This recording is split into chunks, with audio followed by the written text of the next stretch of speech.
Hola a todos, bienvenidos a En Clase con el Profe Ronald, el espacio donde hablamos de derecho probatorio de forma clara, práctica y cercana. Mi nombre es Ronald Sanabria, abogado litigante y profesor universitario. Hoy hablaremos de un tema clave para comprender mejor el derecho probatorio. Así que comencemos. Ya definimos nuestro objeto de estudio y su interrelación con la social y con la científica. Ahora quiero que ustedes se vayan de esta clase, de este episodio, con las grandes preguntas que intentamos resolver las personas que estudiamos derecho probatorio. Lo que yo voy a llamar los probatoristas, todas las personas que nos dedicamos a esto. Obviamente cuando uno toma textos, libros, artículos, etcétera, los autores plantean diferentes preguntas.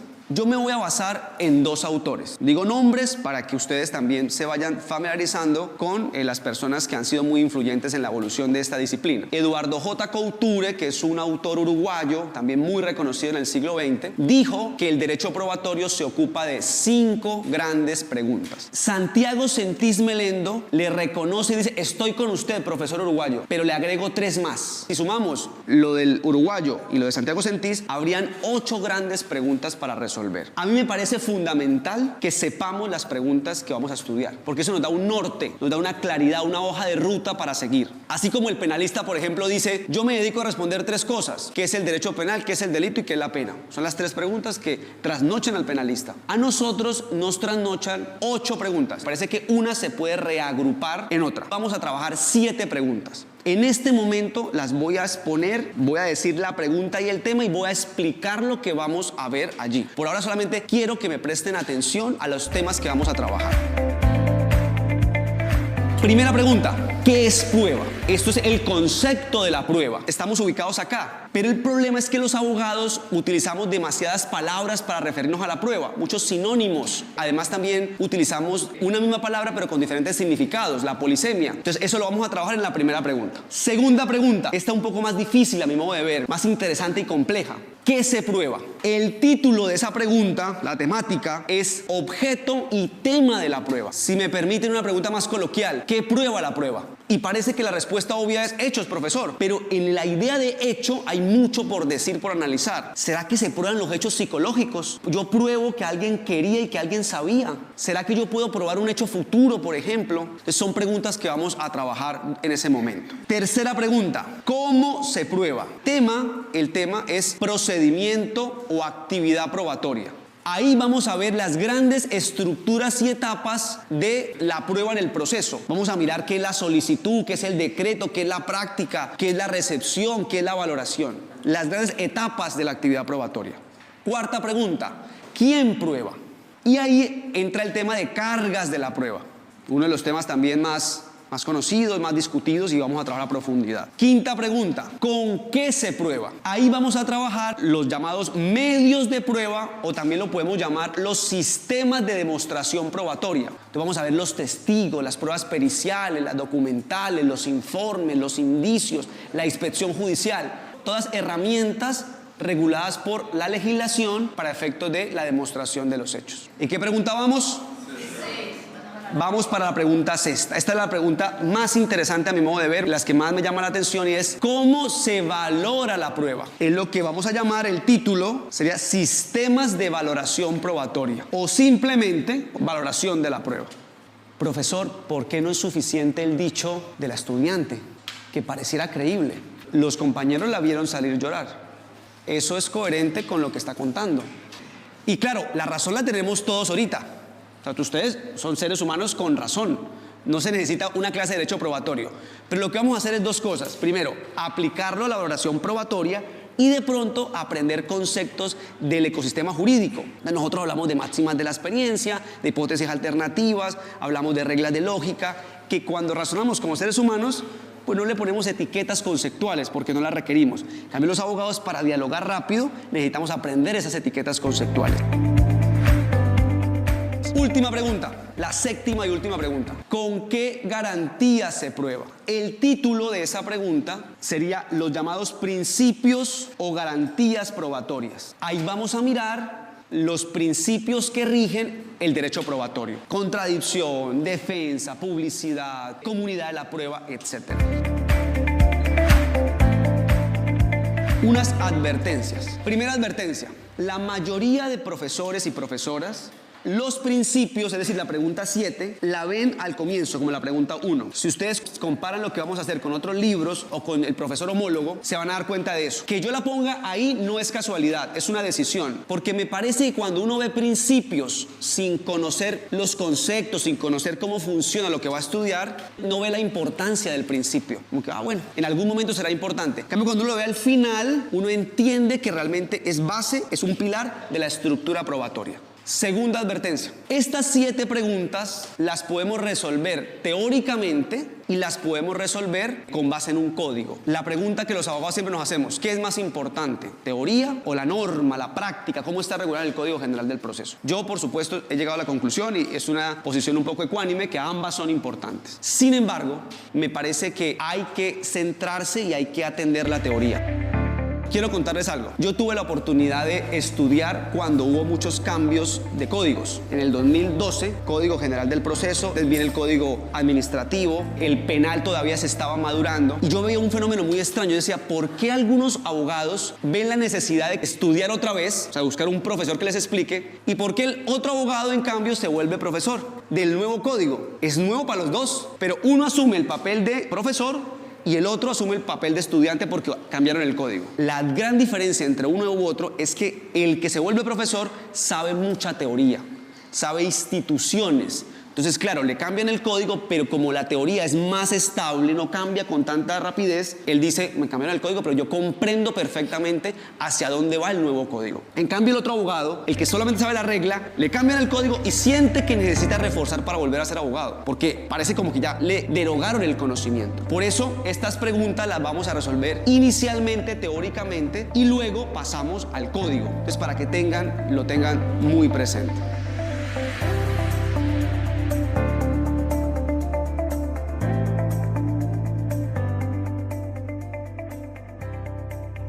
Quiero que sean conscientes es que si nos ubicamos en familias jurídicas diferentes o culturas jurídicas diferentes, por supuesto las respuestas van a tener ciertos matices. El derecho occidental, que es el que, digamos, nos compete, tiene un tronco común, que es el derecho romano. Ustedes seguramente se acuerdan en sus clases que siempre dijimos que el digesto justiniano han sido los encargados de, digamos, de fijar las estructuras grandes del derecho actual. Pero ese derecho romano se dividió en culturas, producto de problemas históricos, políticos, religiosos, que es la cultura del common law, que hoy representaría Estados Unidos e Inglaterra y otros países, por supuesto, y la cultura del civil law, que estaría representada por Francia, Alemania, Italia y España.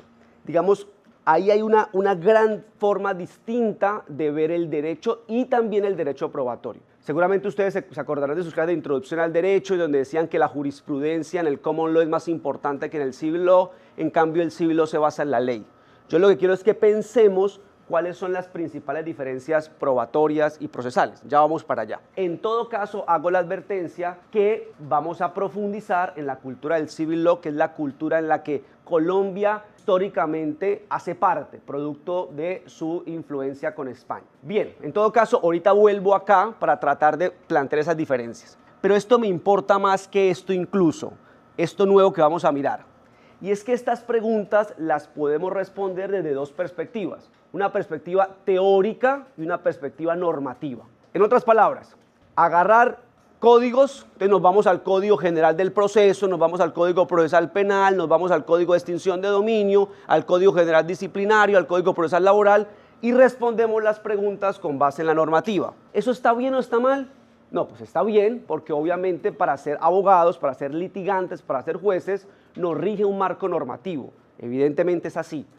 Pero tiene un grave problema, y es que cada código procesal especial tiene un vocabulario diferente, tiene reglas distintas, y además corremos un grave riesgo, que cuando nos cambien el código pareciera entonces que el conocimiento que adquirimos se deroga. Porque claro, el código cambió, entonces tenemos que volver a estudiar, volver a una universidad, un diplomado. Los códigos son muy cambiantes en Colombia. Piensen cuántas reformas ha tenido la Ley 906 de 2004, cuántas reformas el Código General del Proceso. Eso nos invita a que hay que mirar hacia otro lado, no solamente a la regla jurídica que tenga una ley.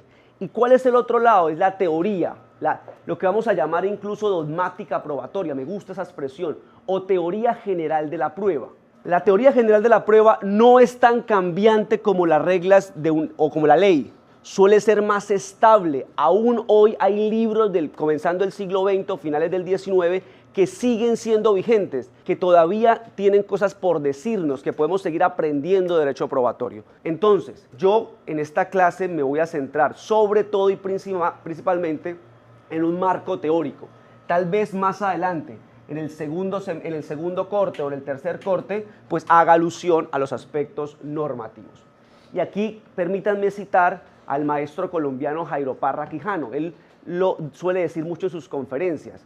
La teoría general de la prueba o la prueba, el derecho probatorio, es asexuado. Utiliza, por supuesto, una expresión muy gráfica. ¿Con esto qué quiere decir? Que el que sabe pruebas de verdad las puede manejar en cualquier especialidad, puede tomar cualquier código y comprenderlo, porque la teoría general me permite analizar cualquier regla. Yo estoy de acuerdo con él, creo que es posible hablar de una teoría unificada del derecho probatorio. Por supuesto hay particularidades, por supuesto en materia penal se habla de exclusión, rechazo y admisión, en cambio en materia civil solamente de rechazo, pero lo que se hace, que es la decisión sobre la admisión de la prueba, pues realmente es lo mismo. Luego vamos a profundizar en torno a ese punto.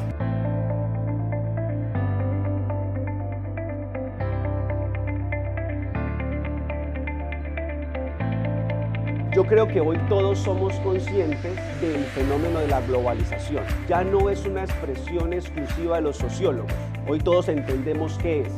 Pero lo que quiero resaltar es que la globalización no solamente es que podamos tener los mismos zapatos nosotros aquí que una persona, un joven en Alemania, o que el mismo celular, o incluso que escuchemos las mismas canciones. También es eso, por supuesto. Pero además es un cruce de culturas, un cruce de creencias. Y el derecho no es más que una expresión cultural, es la forma como la sociedad considera deben regularse los comportamientos humanos.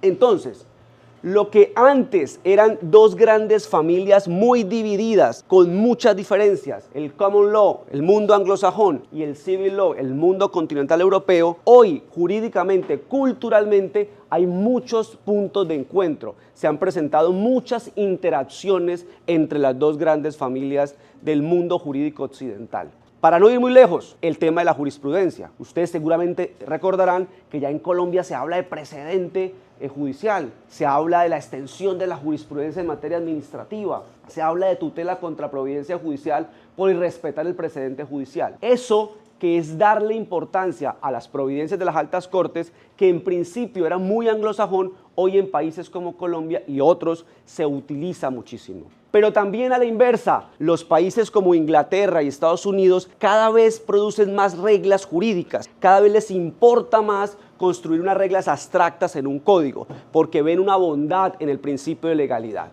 Pero aún subsisten diferencias importantes. Hay mucha literatura sobre esto y muy buena, pero a mí me parece especialmente interesante por su concreción, por su profundidad, este texto que es del maestro, y apunten este nombre porque es un autor que es imprescindible para los que estudiamos derecho probatorio, Michele Tarufo. Tarufo, a partir de ahora le voy a decir, es un profesor italiano que lastimosamente falleció en época de pandemia. Nos dolió mucho a los que estudiamos esto porque realmente le aprendimos de cada palabra que escribió y que dijo. Tal vez en algún momento vamos a ver alguna conferencia de él. El texto se llama Los sistemas judiciales en las tradiciones jurídicas del civil law y del common law. Él, a mi modo de ver, y aquí voy a hacer una interpretación de la lectura de ese texto, él empieza a hablar de variables estructurales fundamentales que diferencian el civil law y el common law desde un punto de vista, insisto, procesal probatorio. Yo voy a prescindir, él también menciona una u otra, pero que siento que no tienen mucha relación con el tema de la clase. Por ejemplo, la forma de elección de los jueces. Pero a mi modo de ver, estas son las 5 variables que valen la pena resaltar para la clase. Lo que vamos a hacer es lo siguiente. Yo voy a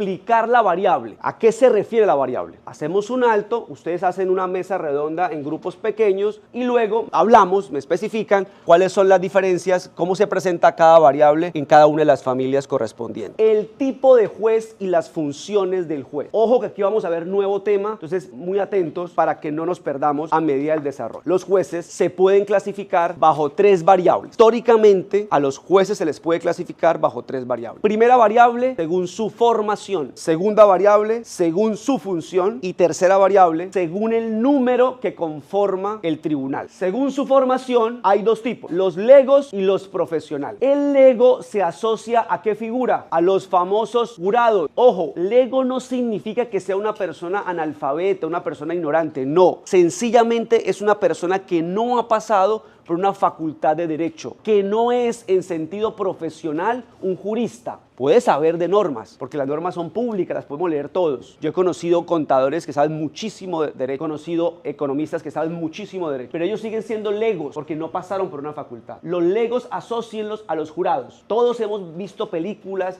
en donde los jurados son estudiados por los directores o representados por los directores. Ya vamos a mirar si eso es del... Pero sí, me adelanto, obviamente el jurado ha sido una figura básica, fundamental del common law. Por otro lado están los profesionales. ¿Quiénes son los profesionales? Ustedes, por ejemplo, o yo, hemos pasado por una facultad de Derecho y nos han dado un título que nos dice ustedes son profesionales en leyes, en normas jurídicas. Y obviamente ese juez profesional pues será un abogado, con ciertos requisitos, con ciertos cumplimiento de títulos, etc. En segundo lugar están las funciones, la función de los jueces. Los jueces tienen 2 tipos de funciones, grandes funciones. Una función de derecho y una función de hecho. La función de derecho es la función más procedimental de la actuación. Entonces, fijar las audiencias, decretar las pruebas, controlar la audiencia, admitir la demanda, aspectos, si se dan cuenta, más de una manera formal. No que no sean importantes, pero más formales. En cambio, la función de hecho es la función de la decisión, de dar por probado el hecho. ¿Quién dice que Juan mató a María? ¿Quién dice que Ronald le debe 20 millones de pesos a José María? ¿Quién dice que Angélica estuvo poseyendo de buena fe durante más de 10 años un lugar y por tal motivo merece o tiene el derecho a convertirse en dueña formalmente, en propietaria? ¿Quién da por probado? El juez que tenga la función de hecho. Tercera y última variable para clasificar a los jueces, que es la más fácil, que es el número. Entonces, los jueces unipersonales y los jueces colegiados. Piensen en Colombia. En Colombia, los jueces de primera instancia son unipersonales. Los tribunales y la Corte Suprema son colegiados. Se conforman por varias personas. Vayan pensando, con base en la lectura que hicieron, cómo funciona el civil law y cómo funciona el common law. Y ya vamos para allá. Segunda gran variable que quiero que piensen. ¿Qué justifica las reglas probatorias? ¿Para qué creamos reglas de prueba? ¿Qué queremos proteger con las reglas? ¿Por qué en Colombia somos tan rigurosos, por ejemplo, y decimos cuántas preguntas se pueden hacer en un interrogatorio de parte? ¿Por qué prohibimos que se hagan cierto tipo de preguntas? La pregunta sugestiva está prohibida en el Código General del Proceso. Tenemos que pensar por qué hacemos eso. Y parece, y ahorita lo discutimos, que cada cultura lo responde de forma diferente. Tercera variable, la estructura y el diseño del proceso. Con esta variable lo que les pido que analicen es qué se hace antes del proceso y qué se hace durante el proceso. Esa es la clave, porque lo que se hace históricamente hablando en Estados Unidos es distinto a lo que se ha hecho históricamente en Colombia. Hoy en día hay similitudes, pero históricamente son muy diferentes. A eso me refiero con estructura y diseño. Cuarta variable, muy importante, la motivación y justificación de las decisiones judiciales. Les pregunto, ¿a ustedes les parece justo que un juez, cuando diga que algo está aprobado, le explique con base en qué lo da aprobado? O sea, que justifique. Bueno, yo creo que nosotros por nuestra herencia respondemos de forma afirmativa, pero vamos a mirar que en el common law hay otra forma de responder esa pregunta. Y la última variable, esta es muy importante, que son los controles judiciales. Cuando un juez da por probado algo en la sentencia, ¿qué podemos hacer contra esa decisión? En Colombia tenemos un sistema recursivo muy interesante, lo vamos a mirar ahorita, pero el common law responde de forma diversa a los controles de la conclusión o la decisión de los jueces cuando dan por probado hechos. Entonces, vamos a dar un pequeño receso de esta explicación magistral para que ustedes en grupo, insisto, traten de plantear las grandes diferencias de estas variables en los dos sistemas. variable el tipo y las funciones del juez que pudo detectar en la lectura? En un inicio lo que se pudo detectar es, digamos, que el juez en el common law, a diferencia del civil law, tiene una participación más pasiva, es decir, es como un tercero imparcial. En cambio, en el civil law sí es una participación activa, donde él sí tiene como un papel más importante en el desarrollo del proceso de la audiencia. En el common law, digamos que al ser un tercero imparcial, lo que hace es juzgar en derecho los hechos ya establecidos por el jurado, así como en el momento del pretrial, lo que se hace es, digamos, analizar los hechos establecidos en el caso a partir de lo que menciona el jurado en su veredicto, que digamos ellos no tienen como tal que justificar sus razones, a diferencia de lo que sucede en el civil law, que el juez sí tiene que hacer ese papel, porque en el civil law el juez interviene también como en papel del jurado al momento de juzgar los hechos. Otro aspecto que hablábamos con mi compañero es en el tema de la presentación de las pruebas, porque digamos que en el common law se da la etapa del discovery, que es en la parte donde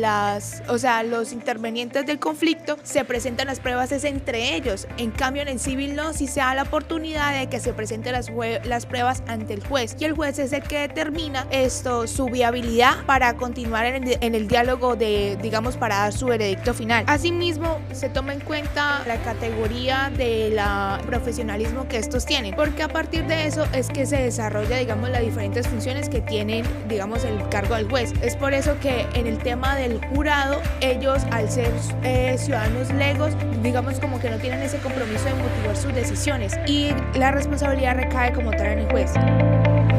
Bien, pues yo suscribo cada palabra, en general estoy de acuerdo con lo que dijo, vamos solamente como a aclararlo para todos, ¿de acuerdo? Voy a hablar de la primera variable, únicamente vamos variable por variable y respondemos preguntas si las hay. Entonces, bien, hablemos del common law. Entonces, lo primero del common law es que desde el punto de vista histórico, ellos han tenido dos juzgadores. Han tenido, por un lado, la figura del juez propiamente, como lo conocemos, con la toga profesional, y han tenido la herencia, la tradición de los jurados. Entonces, los jurados también funcionan, hacen ejercicios de juzgadores. Lo que pasa es que, entonces aquí viene la gran diferencia.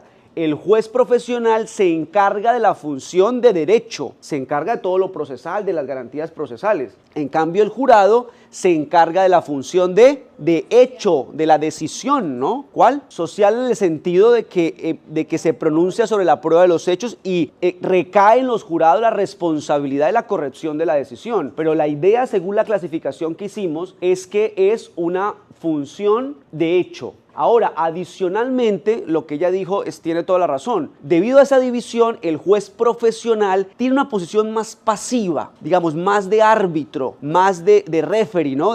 Bueno, yo soy el árbitro del partido, reviso que todo se lleve con las reglas. Por supuesto, si hay una falta, pues la pito, la amarilla, la roja, eventualmente tengo poderes coercionales, pero es una posición muy receptora. Incluso se ha criticado al common law por ser algo así como una especie de teoría deportiva de la justicia o del proceso. En cambio, en el sistema del civil law, el juez tiene un papel protagónico, es un solo juez en principio, y ese juez tiene concentradas las dos funciones, tanto la de hecho como la de derecho, y obviamente es un juez muy activo. Usualmente se le permite prueba de oficio, se le permite usualmente incluso medidas cautelares a favor de la persona que tenga el derecho, decretarlas de oficio. Puede, por ejemplo, fallos más allá de lo pedido, ultra y extra petita. En general, es un juez con mayores poderes porque obviamente tiene la función de hecho y de derecho, y además se le permite realizar actividades oficiosas.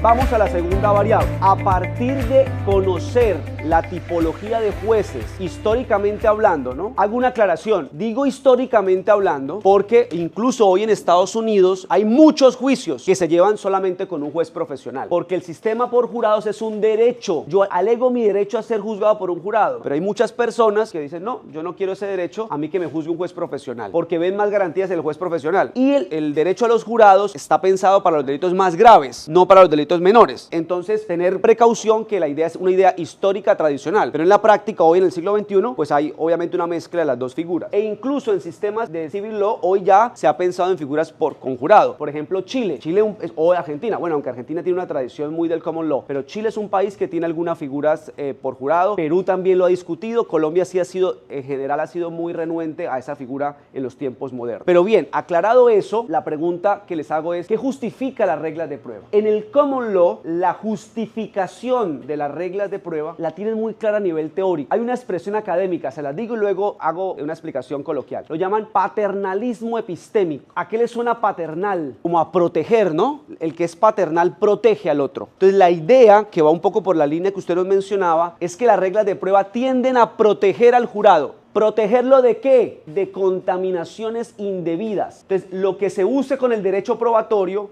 es que la información que le llegue al jurado sea de la mayor calidad posible. Por eso ellos se preocupan porque no se le vaya a poner de presente una prueba pericial mala. Lo llaman ciencia basura, o sea, una disciplina que realmente no tiene base científica. Entonces, inmediatamente dicen, no vamos a permitir que se lo ponga de presente al jurado. Tal vez ustedes recordarán sus clases de procesal penal cuando hablaban de prueba de referencia, la prohibición de prueba de referencia. Eso también es una idea muy anglosajona. Si una persona no tuvo conocimiento directo sobre los hechos, no vamos a permitir que vaya ante el jurado para que le cuente chismes. No vamos a permitir que lleve el papel, sino tiene que ir directamente a la persona. En cambio, la justificación de las reglas de prueba del civil law no es tanto cuidar al juez profesional, porque es un jurista. Es una persona que lleva años trabajando como abogado, estudió, sabe lógica, etc. Más bien, creamos reglas de prueba para proteger las garantías procesales. Entonces, nos importa la seguridad jurídica, nos importa la contradicción, la defensa, la publicidad, la inmediación. O sea, queremos un proceso ordenado, reglado y respetuoso del debido proceso. Y consideramos que para que eso se logre, deben haber reglas preestablecidas. Es muy pensado en el principio de legalidad. No nos importa tanto cuidar el proceso cognitivo del juez, sino más bien proteger garantías procesales. La tercera variable es la estructura y diseño del proceso. A ver, aquí ¿qué quiero resaltar? El juicio por jurados es muy costoso en términos económicos, en términos personales y en términos de tiempo. ¿Por qué? Porque obviamente hay que reunir a los jurados, hay que llamar a los testigos para que vayan al estrado judicial. El juez tiene que estar prácticamente de forma continua durante el juicio. Entonces, debido al costo, los estadounidenses siempre han pensado, y los ingleses y en general la cultura del common law, siempre se han preocupado por reducir la apertura de juicios, que los juicios se abran solamente cuando realmente se necesita un juicio. Hay varias figuras procesales que apuntan a esto, pero yo voy a explicar la probatoria, que es la que me interesa aquí. La probatoria se podría resumir en una fase previa al proceso y el discovery. Esas dos cosas, ¿qué significan? Por favor, atención. Significan que en las culturas del common law, las partes deben realizar actos de investigación antes del proceso y documentar los resultados. Y cuando va a presentar el proceso, la demanda o la acusación, dependiendo si estoy en civil o en penal, le debe entregar todos los resultados de los actos de investigación al juez profesional y a la contraparte. ¿Para qué, profesor? Al juez, para que el juez se pronuncie si hay mérito de abrir un juicio, y la contraparte para disuadirlo a que lleguemos a un acuerdo. Es que si a uno le entregan todo documentado, todos los elementos de conocimiento documentados, pues entonces uno dice, pues mejor acordemos. ¿Qué significa todo documentado? Por ejemplo, las declaraciones de las personas deben estar en documentos, en papeles o en grabaciones. Por ejemplo, los abogados deben buscar documentos mediante derechos de petición. ¿Usted quiere una prueba pericial? Contrate el perito, que haga la experticia antes de demandar y que el perito le entregue un informe. Documente el informe del perito. ¿Se dan cuenta, no? Entonces, uno como abogado en Estados Unidos, uno entrega una carpeta con todos los resultados de los actos de investigación debidamente documentados. ¿Para qué? Ya saben, para que el juez evalúe si hay mérito de abrir, por un lado, y para que la contraparte eventualmente busque un acuerdo. ¿Qué pasa históricamente en los sistemas del civil law? Históricamente, nuevamente repito, repito esta expresión. Ahí se ha dicho que toda la actividad probatoria se desarrolle ante el juez, durante el proceso, porque a nosotros en principio no nos ha preocupado históricamente mucho el tema de abrir un proceso. Decimos todo el mundo tiene el derecho al acceso a la justicia, al derecho de acción. Recuerden sus clases de teoría general del proceso, un derecho fundamental. Todo el mundo que presente una demanda merece que se le admita, que se abra un proceso y que emitan sentencia. Es un derecho fundamental y humano. Pero ¿cuál es el problema de esa forma de pensar? Que no hay sistema de justicia que aguante una demanda tan grande de demandas y de acusaciones. Y eso ha generado una congestión judicial tremenda en países como Colombia. Entonces, ¿cómo funciona? Los abogados no toman declaraciones formales a los testigos. No, sencillamente se entrevistan informalmente. Doctora, ¿usted qué sabe de los hechos? Entonces apuntan en sus agendas. Y lo que hacen es pedirle al juez que la llamen a ella al proceso judicial para que declare. Los documentos, entonces la historia clínica que está en la clínica Santa Ana. Yo no lo busco por petición, sino que le demando y le pido al juez que por favor le pida a la clínica que mande el documento. Las pruebas periciales, entonces yo necesito un avalúo de un bien inmueble. Entonces, yo no contrato al perito, ni le pago, ni él hace la experticia antes de la demanda, sino yo con la demanda pido la prueba pericial, el juez nombra un perito de la justicia, un auxiliar de la justicia, y el perito hace el proceso hace su trabajo durante el proceso. ¿Qué genera eso? Primero, que cualquier demanda, por mal que esté a nivel probatorio, se admita. Así su demanda esté muy mal probatoriamente, yo como juez la admito y abro el proceso. Segundo, ¿qué genera? Que la contraparte no tenga incentivos de buscar un acuerdo con usted, porque yo no sé lo que va a decir el perito, yo no sé lo que va a decir el testigo, yo no sé lo que va a decir la historia clínica. Yo mejor me espero que todo eso llegue. Yo como contraparte suya no tengo incentivos o motivación para acordar. Y lo último, hace que obviamente la actuación procesal también sea muy lenta, porque hay que esperar que se haga todo eso dentro del proceso judicial. Esas son las dos grandes diferencias de diseño. Cuarta variable, motivación, y aquí voy de forma muy puntual, directa. En los sistemas de jurados, los jurados no motivan sus decisiones. Guilty o no guilty, culpable o no culpable. Los estadounidenses, ¿cómo se defienden ante esa ausencia de motivación de los jueces, de los jurados? Ellos dicen, nosotros exigimos unanimidad. Los jurados de forma unánime deben aceptar la condena. La cantidad de jurados depende de cada estado. Y la unanimidad, también hay alguna que es unanimidad absoluta, todos deben estar, y algunos dicen una mayoría, por ejemplo, 8 de 9. Eso depende de cada estado. No hay una regla absoluta en todos los Estados Unidos o en Inglaterra. Por último, controles a la decisión judicial. En Colombia, ¿qué recursos se pueden presentar contra una sentencia que dé por probado un hecho y aplique el derecho? Apelación. Si estoy en penal, impugnación especial. Casación, tutela contra providencia judicial. Tengo un sistema recursivo para efectos de criticar la decisión. Un sistema recursivo muy bueno. En cambio, si nos preguntamos qué pasa en Estados Unidos, ojo con esto, en Estados Unidos sí hay apelaciones, sí las hay, pero solamente por razones procesales de garantía, no para cuestionar la corrección del hecho probado por el jurado. Van conmigo, ¿no? Les pongo un ejemplo. Doctora Carla, usted en un proceso como abogada pide una prueba testimonial y el juez profesional se la niega, no se la voy a dar. Entonces, cuando ella pierde el caso, ella puede apelar. Apelo porque el juez de instancia me violó mi derecho a presentar pruebas y pido nulidad del juicio. Pero fíjese que ella no está criticando la decisión del jurado de condenar a su cliente. Está criticando es la omisión del juez de decretarle la prueba. Y por eso pide nulidad. En Estados Unidos yo no puedo decir, por ejemplo, yo estoy de acuerdo con lo que pasó en este juicio. Estoy en desacuerdo es con la decisión del jurado. En cambio nosotros sí lo podemos realizar.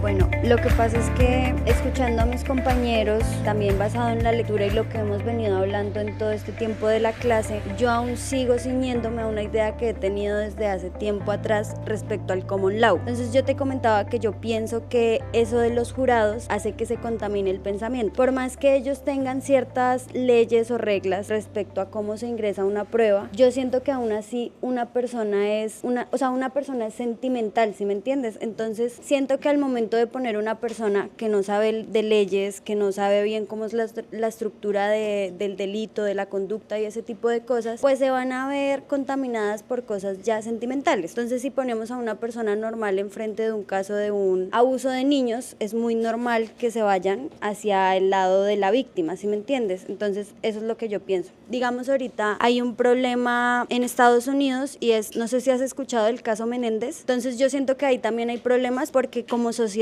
siempre siempre vamos cambiando y estructurando nuestro pensamiento. Entonces, ¿qué pasó en ese caso? En el momento de tomar la decisión, las personas aún no tenían tan arraigada esa idea de que aún podía haber abusos para niños hombres. Entonces, por lo tanto, cuando se planteó esa idea, se les hizo muy tonto y como que pasaron de lado. Mientras que actualmente, que se le volvió a dar visualización al caso, la sociedad ahora piensa distinto. Entonces se siente que no hubo una representación o que no hubo una decisión totalmente correcta ante ese caso. Hay una película que también recomiendo que se llama Jurado número 2 y va en torno como a ese diálogo que hay entre el jurado y se muestra lo fácil que se puede cambiar a una persona, porque ellos empiezan con una idea de que la persona es culpable, pero se va cambiando muy fácilmente porque las personas estamos normalmente motivadas por sentimientos. Es más difícil, yo siento que un abogado, y teniendo en cuenta, digamos, las leyes colombianas, hablando desde un ámbito penal, nosotros tenemos más reglas de juego, por así decirlo, respecto a las decisiones. Entonces, muchas veces yo siento que el proceso penal en Colombia, aunque en la práctica a veces falla, tenemos más reglas que nos ayudan a que las decisiones no sean tanto sentimentales, sino más racionales, porque tenemos una estructura para que la conducta sea un delito. Una estafa puede pasar de ser un incumplimiento a un contrato y uno puede pensar que es una estafa. Entonces, yo siento que el civil law, o digamos las normas colombianas, le dan una mayor estructura y un mayor peso y una mayor garantía a un proceso.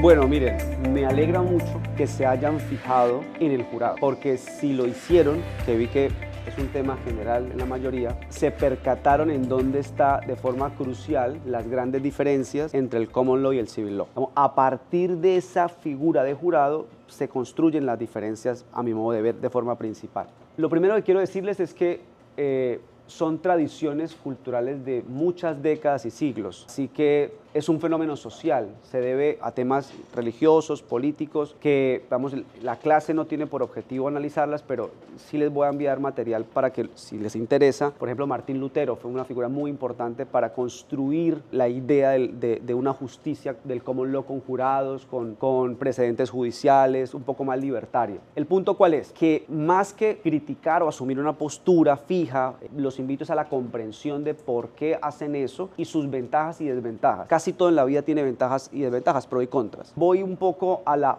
explicar la justificación de los jurados en Estados Unidos hoy en día. Primero, la representación del pueblo. Ellos les gusta sentir que las decisiones judiciales en gran medida dependen, o al menos el pueblo influye en la decisión judicial. De ahí hay una segunda variable que me interesa mucho que se vayan con ella, que es la legitimación de las decisiones judiciales. Para no ir muy lejos, un caso emblemático, el tema de EPA Colombia. En general uno observa que la sociedad ha considerado injusta o desproporcionada la sentencia que se le aplicó. Hay quienes no, pero en general he visto mucha gente diciéndolo, es injusto lo que se le hizo. Claro, esto fue resuelto por jueces profesionales, en principio con base en la ley, en principio, pero obviamente siempre la ley no es algo objetivo, no es un número, la ley se interpreta, la ley se moldea, y ese ejercicio de moldearla, de interpretarla, lo hicieron profesionales, no lo hicieron personas del común. La última gran defensa de ellos es que dicen, si bien no motivamos, si bien no justificamos, la idea de la unanimidad del jurado para ellos es una muy buena garantía, y así la defienden. Ahora, ¿cuál es mi opinión al respecto? Tiene que ver mucho con el comentario que usted hace un momento realizó, pero primero quiero resaltarlo. El riesgo de la subjetividad, de las emociones,